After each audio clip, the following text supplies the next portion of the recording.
is going on, dads, and welcome to the Betwixt. Recorded on Sunday, March 14th, 2021. It's Pi Day! We're your hosts, John and Drew, and thank you for joining us tonight for some Nintendo and Mayhem. with the assist. Hey, Drew, how you doing? What's going on, John? Excited to be here. Back to the Betwixt. This is like the fifth podcast we've recorded, I feel like, in 2 weeks together. It really does. We really need a break from each other. You know, it's nice. It's a nice escape. Some may say. It's a good. Speaking of escapes, we got like 2 feet of snow outside. We were supposed to get blizzard all weekend, and the snow was supposed to start like 10 p.m. Friday night, and then it still hadn't started by morning, and then they kept pushing it back and back and back until like last night or last evening. And I thought it was just going to be the biggest whiff of all time. And this morning I woke up and it has been blizzarding all day. I have shoveled 3 times. Oh. And I kind of like it, but yeah, it is still coming down. We have nice, massive drifts. Looking out the window, you're inside, it's warm, maybe there's a fireplace going. But no, then you're like, shit, I have to go out there and shovel, and then I have to deal with this for the next like 2 weeks when you go somewhere in a parking situation and your driveway. And oh, no, we're not the East Coast. No, the snow melts away over here. I don't understand that. So it's funny because the snow literally just melted. It was here for probably 2 months. I haven't seen my grass in 2 months. Wow. And it just melted last week. We had a couple days of 65. It was glorious. Oh my gosh. So now I'm ready for spring. Well, today it was 30, but now I'm ready for the spring. Yeah, spring on the calendar, but I don't know, not quite yet. We're gonna get there. I don't know. So, Drew, we played Super Mario. This is our Mayhem episode, and it kind of reminds me of the old days, Drew, when we used to do just the Mayhem. Remember the little video presentations? Yeah, Mario 3D World and Bowser's Fury. I think this was one of our most fun. I think I say that all the time, but it really was a really fun Mayhem. And we don't get this every single month, but it's nice to have a Mayhem for a game where everyone was playing anyway. And we had a ton of participation, 16 participants. That's awesome. And I know more people played it than 16, but we had 16 entries, so that breaks a record. Yeah, like I said, anytime you can play a game where everyone's playing it anyway, it's always a good choice. Tell me, Drew, you've played this game in the past. What was it like playing kind of the base Mario 3D World for you? Was it more fun, less fun? What did you think? It was great. I played this entire game with my wife. I'd never played it once without her. Yeah, and I played with you guys too. Yeah, we played together. We played every level. My kids, this was like the first game my kids became obsessed with and said, we want to play. And they would play, the two of them, 4-year-old and 6-year-old. They'd each grab a controller. They loved walking around the world map. They'd find a level that they like, and they would play the level. I mean, they stayed at the easier levels, but they played the whole level. So it was awesome watching them. This was a huge game in our house for a long time. Absolute blast. It was a lot of fun.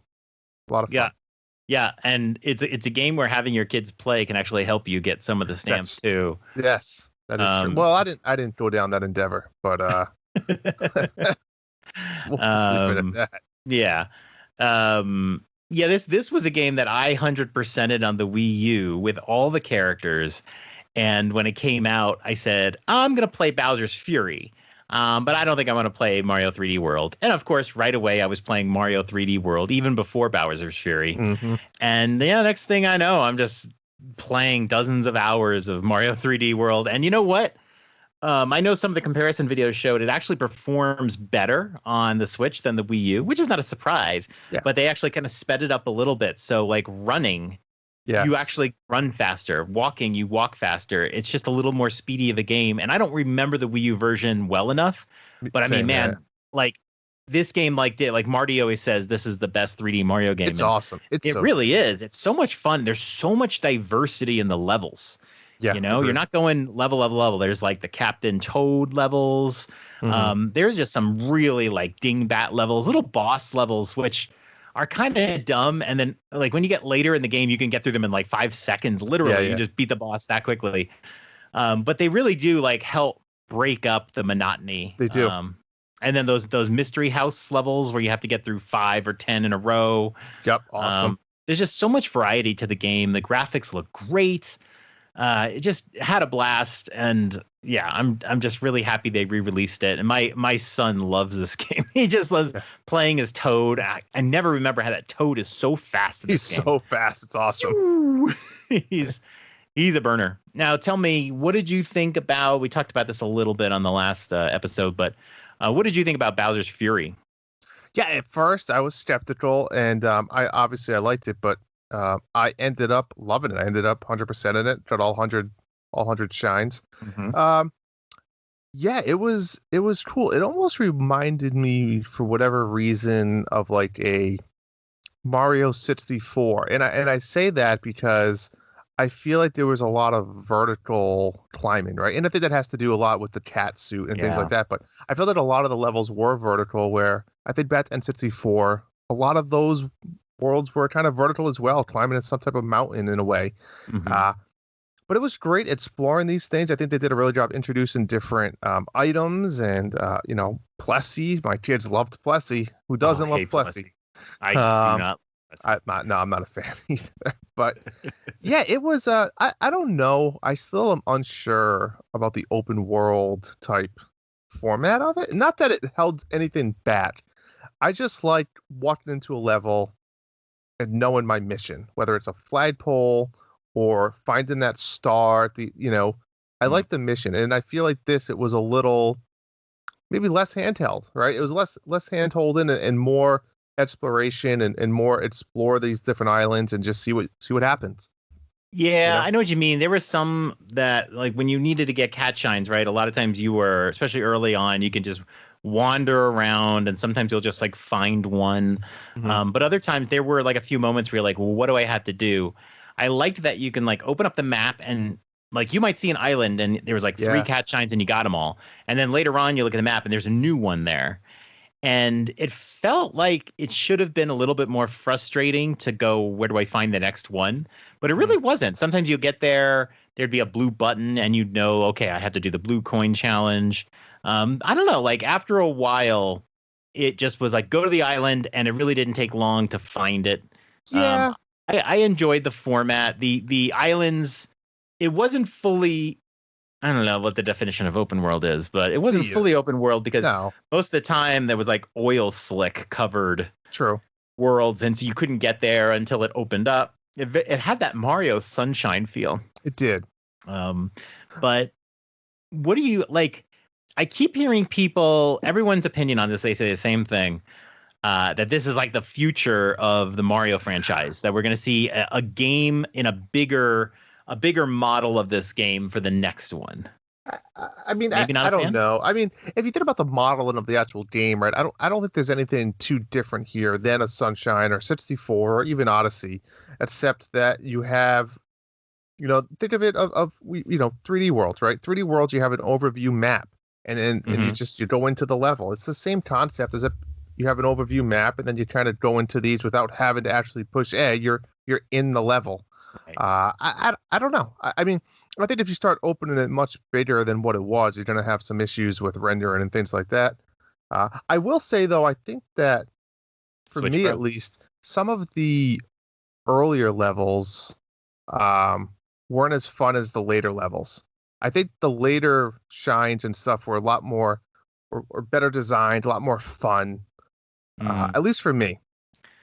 Maybe more challenging too as you got a little bit later. Like even you think about like that lava one, like that was that whole area up there where the lava was, which was a lot later in the game. I thought those like 3 little islands that were connected were awesome. Yeah. I think that was technically post game though, wasn't it? Or close to it? I'm not sure if it wasn't unlocked until after or not. But it definitely came late. I think that was one of my final cat shines too. I love the whole thing. You could make a bigger Mario game based on this, but you would need more story sequencing. Agreed. Because this one really didn't. It was like getting cat shines. And I think you and I had the same thing. Like the first hour maybe of this game, I didn't understand how it worked. It was like I understood if I got a cat shine, the lighthouse would chase Bowser away. And then it got confusing because I'm like, if I just wait until Bowser comes out. But then, you have to wait. I don't know. It took a Yeah. little while to get into the flow of everything. And then they changed up the flow. But yeah, I really liked, you compare it to Mario 64, whatever you jump into a painting and they tell you, the title of that level. Yep. That gives you a clue as to what to do. In this one, you just didn't do that. It was more like Mario Odyssey, where you would grab a cat shine, it would go, you got a cat shine, and then you continue on. And I really like that formula. Well, but yeah, this couldn't be a 30-hour game, or maybe let's say 25-hour game without a little bit more story, maybe some more interesting side questing, and a bigger variety, because there were a lot of repeated types of events, the blue coins and all that. They would have to kind of give it a little bit more variety. Agreed. I agree with that. Yeah. But I'd love to see it. A full Bowser's Fury. I really enjoyed everything about this game. I played this game way more than I thought I would. There were times when I didn't even think I was going to buy it until I realized Bowser's Fury was part of it, and then I'm like, of course I'm going to buy it now. But that was a great Mayhem. So I was really curious to see what other people thought of Mario 3D World. I was tempted to ask the Discordians, let us know what you thought. But then I realized that there was so much chatter about the game, this entire competition, and there was some real fun stuff. I was like, let me just grab these quotes from the Discord. So with their non-consent, I wanted to share some of the chatter from the Discord here. First up, Chris HL94. I have straight up been tempted to submit Noah's score as my own. That is his son, and apparently a better gamer than he. So to clarify the rules there, and this is the Nintendo Dad rules, you have to only submit your own score. But maybe one day Noah will join us in the Discord. I mean, that's perfect example there, guys. So if you are listening to this and you hear one of these mayhems that you want to join, it's $1. You can literally pay $1 for that month, and you can join in the mayhem.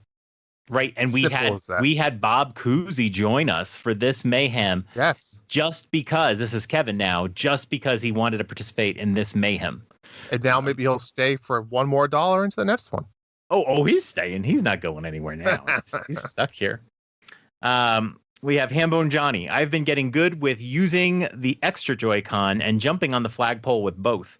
Also, if you are carrying another character and jump on both, both get on. That was a trick that I did use at some point. I was leveraging my kids a lot. But there were times where, especially like Champions Road or whatever, where, I mean, I had to go through Champions Road multiple times because I kept messing up jumping on the flagpole. But you can grab somebody and then jump on the flagpole with them and you'll both get on. So that was a good little tip there to kind of get some unlocks. Yeah. And actually, what was the level where you have to do the mystery house with a 30? I'm not sure what that one was called. That was technically that was the very last level. I found that one a lot easier than Champions Road. I think you might be right. I think you might be right. It's more fun because you can take a break after you finish each level and you get the star. Yeah. You can breathe for a second. The thing about it was I was trying to get through it with multiple times and I kept messing up bringing people in. So I had to go through that one more times than I wanted. I'll tell you what, that 31 was also a lot easier with two players, right? I mean, there was examples. I remember the one level that had the two walls with attached. You had to run up the walls. One hit the P block or whatever it was, and the other one hit two people, you just split. The other easy one was there was a one where you had to throw the baseball down that huge ramp. Oh, and there was a start. I just jumped down the ramp, slid all the way down, got it, and then the other person would jump in the box before I died. Oh, that's fascinating. The strategy's totally different with two. It's such a different strategy. I would never even pick up the baseball. I tried one time to play through it by myself, but I brought 3 other characters in, so they were just computer players not moving. Yeah. And it was actually harder because I kept starting in these different positions than I was used to. And that baseball one, I know to just walk up, stay straight, and throw it at a certain time to get that star. Yep. But sometimes I wasn't in the middle and I had to move over. So it was actually easier just to play solo. You can technically jump down there, get it, and then actually jump back up. Oh, really? You can, yeah, and once you get it, the clock always stops, so you have unlimited time to jump back up. But the star appears at the top, doesn't it? Or appears? Oh no! The star's at the bottom. Right, you're literally getting it. Okay. Yeah, you can jump your abilities Interesting. back up. Okay. If you have two players, though, like you said, it's even less. Oh yeah, the other person Interesting. just jumps in the box. Nick Tendo wrote, trying to get a friend to help me with these 30 levels. My son noped out. And Okay. obviously that's the level we're talking about. I think you're right. Having a friend with you does give you some leeway. Yep. This is a long one from Shiv UK, but I thought it was interesting. He said, I've been playing through the whole game online with my sister. It's been surprisingly solid, which is great for a Nintendo game online. Yeah. We only have Champions Road left to do now. I'm assuming she will not be up for trying to do all the levels with all the characters. So 380, 80, and that's the stars and the stamps, is probably all we can realistically manage. Having multiple players helps in some way, but really hurts in others. You constantly get in each other's way. You lose what little camera control you have in single player mode, which can make it quite hard to spot some green stars or just get through some parts at all. There is also occasional lag online, which is devastating. Yeah, it's not bad though. We've played, right? It was pretty good. I found it good. He's absolutely right with the multiple people. I think about Champions Road when you have to swim through the water that's moving. Yep. With multiple people, it's nearly impossible because there's some really tight corners that you have to get around yourself. So what happens is they hit each other. You might be a raccoon, and now you hit into a spike and you lose it. Yeah. And you need like one person who's the person that's going to get you through it, and another person needs to bubble or just accept death. Exactly. Yep. Because you can't both do it. Yep. Yeah. Agreed. This one from Solo Something. I dropped 3 F-bombs around 10ish last night while the house slept, and I tried to beat that godforsaken fire flower round, and we all know what round he's talking about. I was even tempted to take my Switch to my programmer friend that can hack switches and tell him to do it, please. I want the last laugh. So he's talking about there is a level, I think in one of the Bowser, one of the later levels, where you have like you have to jump through the islands, and it's like a jungle scene. And in order to get the green star, there's 2 areas, and then there's a final area. But in order to get the green star, you have to light all of the torches. We played this level together. In a level. Yeah. Yes, and it's really hard and really frustrating. There is a lot of jumping across lava and spinning fire. It is extremely difficult. You can get through the first one. The second one is hard. It's just, it's kind of a nightmare. So, but we all know which one he's talking about. This is Nintendo again. Fuck Champions Road. It's done, and I'll never do it again. For me, it should be called Try and Try Again Till You Succeed Road. That's a fair point, Nick. Now, Champions Road is an interesting final level because it's one of the hardest Mario levels in history. But if you go into it with the Tanuki suit, a lot of the early parts become trivially easy. And when I was trying to go through it this time with just Mario, because I knew like if you bring the Tanuki suits in and then you get hit, you're gonna lose them anyway, and you spend all this time getting them. But what I did was you save your game, because you can save your game explicitly. And then if you lose the suit, I usually try to continue on. But then you can just load your game and you have your 2 Tanuki suits back. It's actually pretty quick to just go and load your game. It'll actually bring you back to the character select screen. But then really like going through like those early ones, oh my God, it's so much easier. There's still a challenge at the end. And there are a couple areas that are trickier with the Tanuki suit, especially going vertical and jumping up off the plant heads, and then when you have to jump off the ants. That actually gets really tricky with the Tanuki suit. You jumped off. I ground pounded and killed all the ants, and then I just wall jump up. Oh, really? Oh, they're not like unlimited? No. I never really thought of that. They just go in a circle, so you can kill them all. Oh, that's pretty smart. I didn't even think of that. The other thing I did with the Tanuki suit, thank you for that suggestion, is with 2 players, you technically can get 4 Tanuki suits, right? 2 in the bank and each player. So I'd have 2 in the bank, and I'd tell the wife she wasn't allowed to use any of them. So I would always have like 1 left at the end. Oh, that's how you. So we get to the very end where you have to collect the keys. Yeah. I told her, I said, you just run around, collect the keys. I'll just keep floating up and down. Oh, so you don't die. Well, or if she died and fell off, I would still be there, just jumping up and down, floating until she came back. I didn't find collecting the keys at the end too hard, but I think it's because I played the thing 100 times in the Wii U. Well, once I got there, I actually never died on that part, but I had a tremendously hard time getting there all the time. I agree. But once I got there, all the years of playing got me really used to it. Nintendo again. Am I the only one who had issues finding the damn rocket? Probably. I will say when I finished the game and my son was there with me and I started to try to find the bonus levels, I couldn't find them. I was like, where are they? And I actually stumbled on the rocket in the first world, but I had totally forgotten about that. Mhm. I don't know because you can't warp there until you go to the rocket.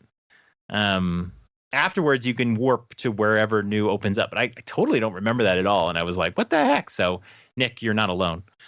And last comment, they put smiles on those lava blocks simply to mock us. Hambone Johnny, yes, they did.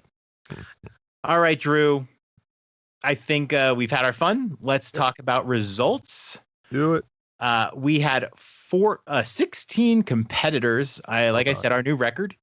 And let's just read all the way up. Why don't you start us off at number 16 here? 16 Ubicel submitted 13 stars, 4 stamps. So pretty much we combined those for your total points, 17 points. I will say Ubicel did a late submission post deadline, which had a lot more than that. But unfortunately, it was a little too late. Now, Ubicel, I know you're listening. Dude, we've been telling you noon on this date, you got to submit. And Ubicel complained that it was midday. Dude, no. Where's he living? Yeah, no. Tress HL 94, 51 stars, 14 stamps, points of 65. Tress might want to stay around for next month. Monthly Mayhem. He might like that one, I think. Number 14, Simple Monk, 140 stars, 39 stamps for 179. Bob Cousy, my favorite Discordian. 204 stars, 56 stamps, 260 points. A decent effort. Not bad, but 13th place. I mean, that's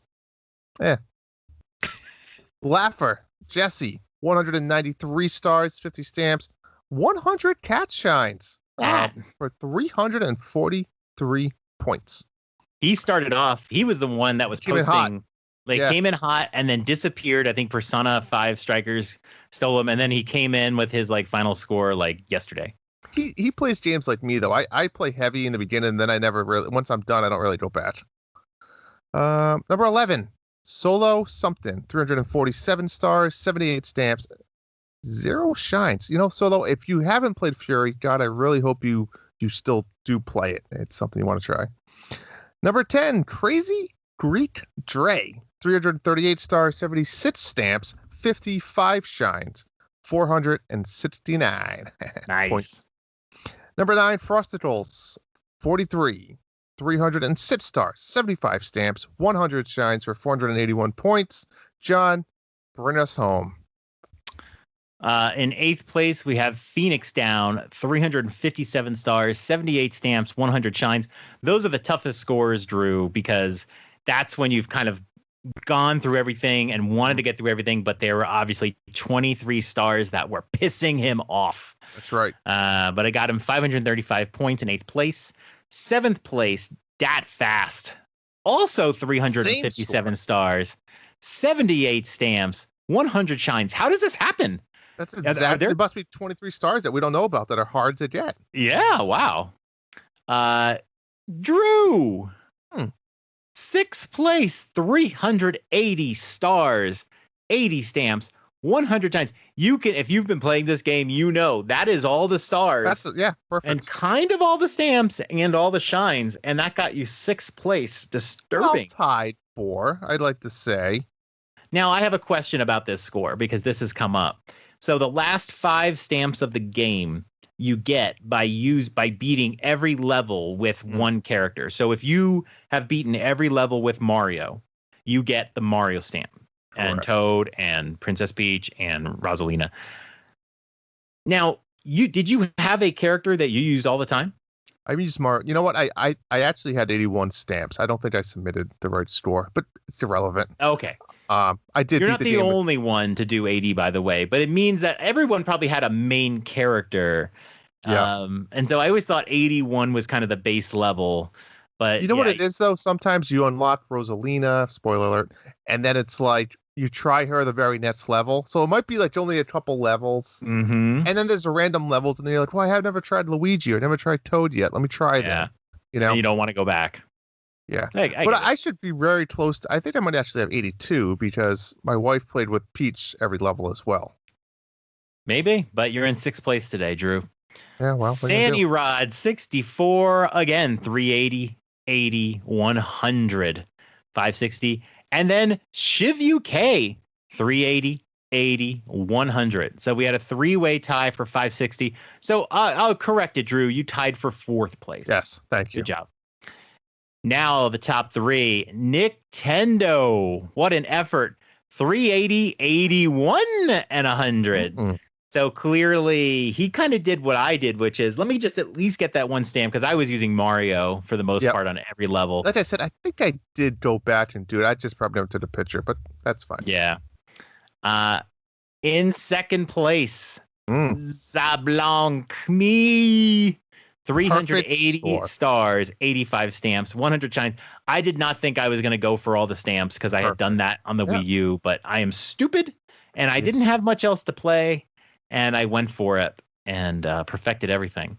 But I did not win because I was not eligible. The winner of Mario 3D World and Bowser's Fury Mayhem is Hambone Johnny, 380, 85, 100 shines, perfect score. His 2nd win in monthly Mayhem history. Good job, Hambone Johnny.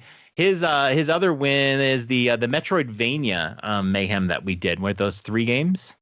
That was his last win though. And he's a good gamer. He's kind of like a 3rd strongest mole type, like just, like really get heavy, hot and heavy in a game. So he is the winner.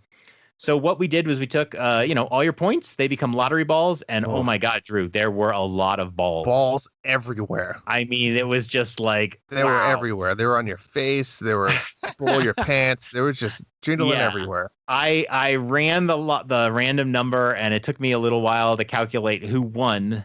The winner of our lotto is first time winner Shiv UK, $10 eShop credit representing. Now, if I remember correctly, Shiv UK, he played the entire game with his sister online, so he should be sharing that $5 each. My eyes. You should share Shiv UK, but he probably knows she's not listening to this podcast.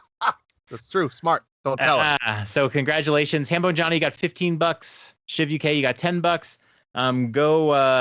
Go request your prize from Marty. He'll be waiting for you. He'll be knowing by the time you hear this that you are to come. And Drew, what do we do next now? Oh, what do we do next? We've been wanting to do something different. And folks, this is different.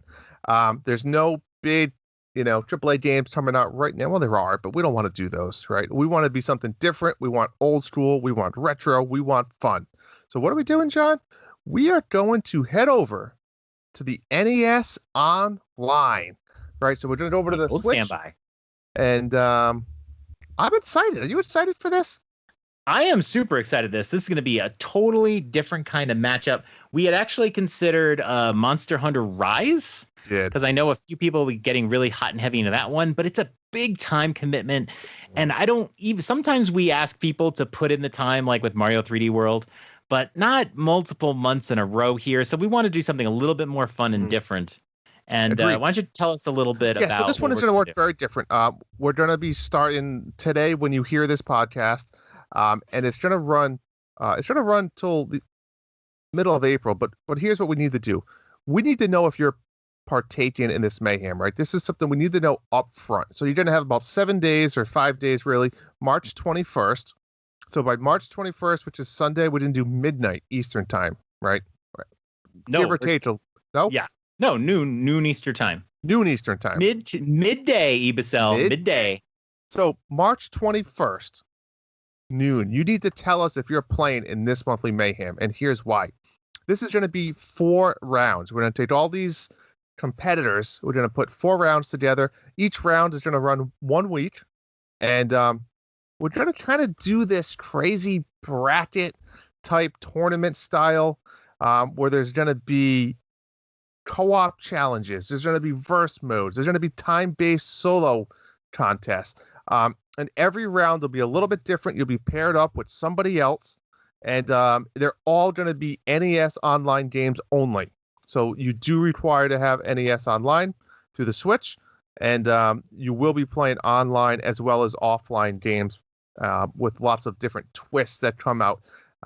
Each round is going to be re-randomized, a new partner, like we said, and there's going to be a new challenge awaiting you. And this will be all completely randomly generated, of course. No one's going to be eliminated. You're going to be doing it every week. It's like a reset, but your points that you won that round will carry over.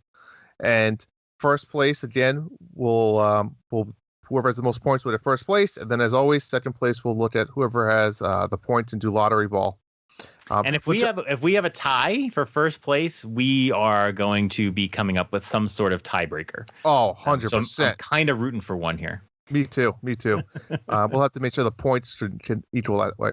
Now, what we're doing is, John kind of alluded to earlier, we know that your time is all valuable, and I know setting up these games are kind of tough, especially with people in the UK, East Coast, West Coast, Midwest, all those things. So we promise you that no online game should be taking more than 30 minutes. If it took more than 30 minutes, you did something wrong. A lot of these games might take 5 to 15 minutes, to be honest. Mm-hmm. Yeah. But 30 minutes will be the absolute max for your versus mode. But that's really it. This is going to be fun. It's going to be competitive. It's going to be co-op. It's going to be everything. And I'm excited to kind of see what happens here. Yeah. Right. Yeah. And give you a little insight on how this is going to play. We are going to create a randomized bracket of matchups every single round, and it's all going to be blanked out. And then what we're going to do is we're going to decide what the matches are in advance, and then we are going to randomize the names into them. So what's going to happen is you might have a matchup. Let's say, for example, Tim is competing, and Tim is going to be competing against Hambone Johnny, right? They're going to agree on a time. And we're going to say, at 8 o'clock, this is the time they're going to do it. And then what's going to happen is we are going to let them know what it is they're going to play at that time. So they're not going to know in advance what they are playing. So they might be asked to play a half of Tecmo Bowl to decide their matchup. And maybe one of them has played Tecmo Bowl their entire lives, and the other one has never played before in their lives. That's what's going to make this so fun. You might be playing a game that you've never played before. Yep. You might be playing a game that you're great at, right? Maybe Drew gets ice hockey or something like that. Yeah, and I think that's the beauty of it, right? So when we tell you guys to plan your match, we want you to plan your match. Hey, hey, John, can you play Wednesday night at 8:30 Eastern time? Yeah, Drew, I can. All right. So you're going to tell us that, and again, just emphasize at 8:25 when you guys are ready to go, you message us and say, all right, we're ready to play. What's our game? And we will just tell you the game, and you're going to play it, and then you're going to tell us your result. Now, John, do you want to get into a little bit about the challenges as well that are going to go on per round? Yeah, we're going to have some challenges. They're going to be time-based, so you might be asked, you might be told, here's what your challenge is, and you need to report your results within 15 or 20 minutes because we don't want to give you unlimited time because that takes away some of the challenge of it. So you might be asked, to do some Mike Tyson's Punch-Out challenges. You might be asked to play some games that you might not have ever played before. We're really going to go deep. We go deep here, Drew. Yeah. We're going to go deep into the NAS Online library. If you want to prepare for this, I mean, there's nothing you can super prepare for. There's no preparing for this. If you wanted to prepare for this, and I really don't advise that you do, but explore the NES Online library, play some of the games. But you don't know what the challenge we're going to give you is. It's not going to be just, beat Zelda 2. That's too long. But we're going to give you some weird challenges. So, be ready for it. It's going to be a good time. So that's going to be the same concept where, let's say it's round 1, which is really week 1. There's going to be maybe we say there's a challenge this week, but you guys don't know what it is. You're going to come to us on a random night, Wednesday night again, and say, hey, John or Drew, I'm ready. I'm about to sit down for the night and play my Switch. Mm-hmm. What's the challenge? As soon as we send you the challenge through Discord, a private message, because we don't want other people to know. And if you tell them, that's shame on you because you're giving them a head start. So don't tell anybody. Yeah. As soon as we send you the challenge in your message, you're going to have that time limit, whether it's 10 or 30 minutes, we'll tell you to reply back to us with a screenshot, and we'll see the timestamp. So we don't have to answer you back, but we will see. We sent it at 8:27. You replied back to us at 8:47. It took you 20 minutes to do it. Did you beat the challenge or not? And what was the point system for it? So that's how it's going to work. It's going to be all on demand. It's going to be unknowns. It's going to be ridiculous. It's going to be fun. And who knows what's going to happen? And that's going to go alongside your co-op, or rather versus mode every week. So there's going to be 4 rounds in total, right, John? There's going to be every round you'll have at least one versus mode, and the challenges are kind of still going to be TBD based on how we're feeling. Yeah, it's going to be a little bit crazy, and I don't want to overwhelm people with like what's happening or whatever. Just know it's going to be, like you said, the 4 rounds, and nobody's going to get eliminated. And if you just coordinate with us when you are going to be playing your opponent, we will coordinate and let you know what your challenge is. It will be very clear about your challenge, and then just play and have fun. I mean, that's really it. And we're, like I said, like you said before, we're only asking at most 30 minutes of your time for one of these challenges. Most of the time it'll be less. So just have fun with it. But yeah, this is going to be one you want to enter in. There's going to be some crazy stuff. You might end up playing games you have never played in your life. So this is going to be a good one. First place is going to be the person who scores the most points, and then we'll do a lottery system based on how many points you scored after that. This is going to be a good one. I can't wait. This is going to be exciting. Who knows? Maybe John and I will get thrown in there for some fun as well. You don't know. You do not know. It's going to get nuts. So, all right. That is a lot to take in. More will be developing over the next few weeks. But remember, if you want to partake in this, we must know up front. So you have until March 21st to tell us if you will be playing in this monthly Mayhem. Yes. Message us in the monthly Mayhem room.